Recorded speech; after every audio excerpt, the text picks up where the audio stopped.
The second question is that. Your second question. A little louder, my son. A little louder. The second question is that. Why we hear that, and the Bible tells us that God created a man, and so we have a different nation here, population here. So now, why did God allow blacks to be suffer? Now I will explain that. You see, the creation is the creation of God. But mankind, he creates his own standards of judging. Like, for example, we are told by certain groups of churches that the black people of the earth are the children of Ham. You see, Noah, you heard the name Noah, after the flood. In the Genesis chapter 9 you read, Noah, after the flood, him and his 3 sons, Sam, Ham and Japheth, they started growing grapes. And from the fruit of the vine, they fermented the wine. And Noah drank too much. And he was lying naked. I'm reading this from the book of Genesis, chapter 9. And out of his 3 sons, Sam, Ham and Japheth, Ham saw his father's nakedness. Sprawled out on the ground naked. And it was a big joke for him. So he laughed. Who laughed? Ham. You know how you spell Ham? H-A-M, Ham. Ham.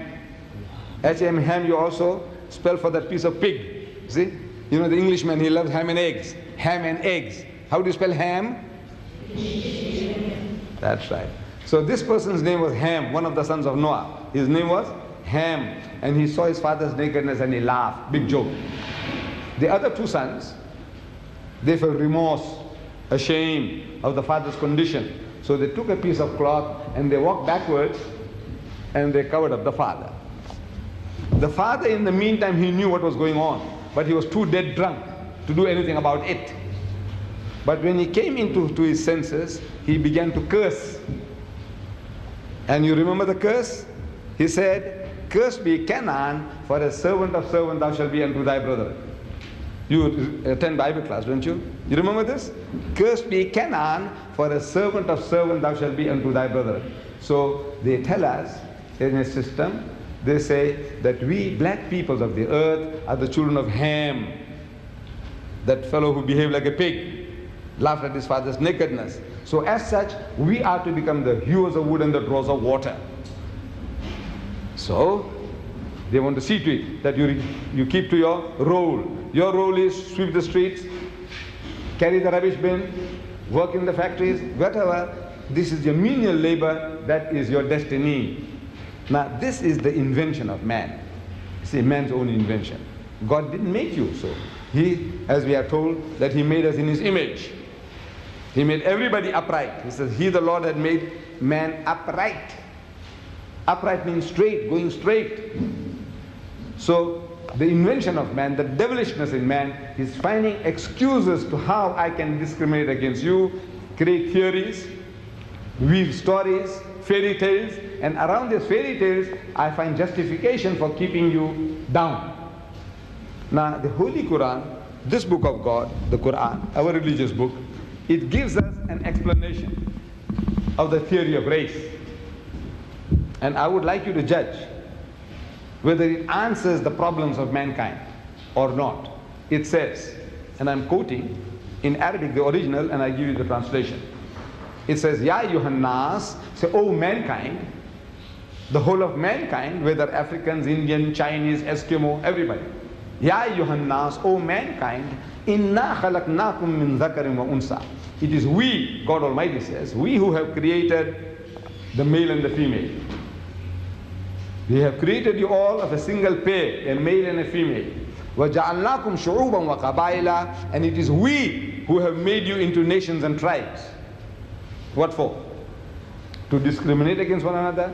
No. It's لِتَعَارَفُوا, that you may recognize one another. This Mr. John is a Zulu, that Mr. John is a Xhosa, that Mr. John is a Swazi, that Mr. John is an Englishman, that Mr. John is a Frenchman, that Mr. John is a German. For the purpose of recognition, he has made you into nations and tribes.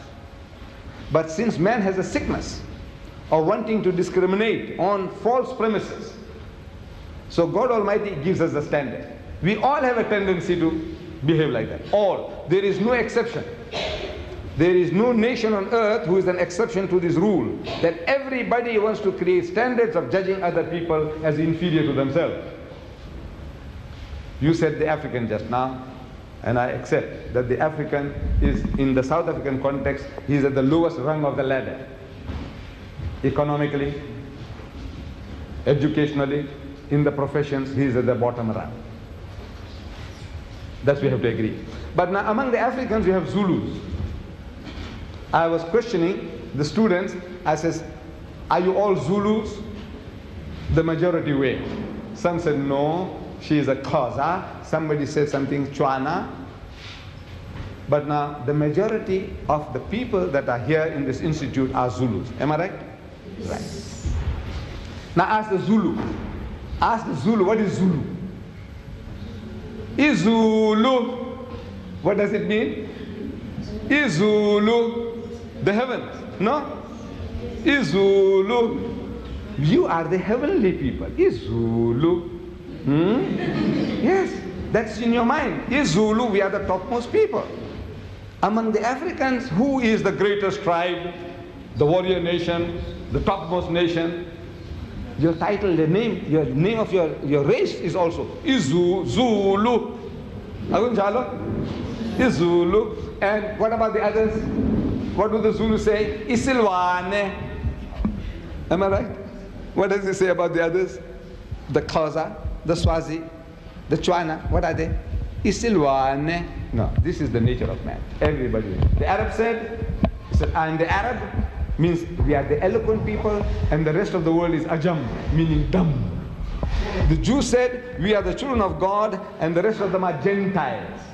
You know, Jews and Gentiles. What is Gentile? Means unclean, filthy, dirty people. All the rest of the world, uncircumcised, filthy, dirty people. This is the nature of man. Every human being on earth, whether he's an Indian, whether he's a European, whether he's an Englishman, he feels better than the German. The German feels he's better than the French, and the French feels he's better than the Italian. So this is the nature of man. So God Almighty, He gives us a standard. See, since man has the sickness of creating false standards for himself, this Creator, God Himself, He gives us a standard of judging between people. And the judgment is, it says, Inna akramakum indallahi atqakum. So most certainly, the noblest in the sight of God is he who is the best in conduct. Not good or bad, not rich or poor, not black or white, but the best in conduct. If your behavior is better for mankind than mine, you are a better person. If my behavior is better than yours for mankind, then I'm a better person. It has got nothing to do with your race, your language, your color, or your riches. This is the standard as given by God Almighty in the Holy Quran, standard of judging between one and another. Your behavior, your conduct, your good behavior. Any other question?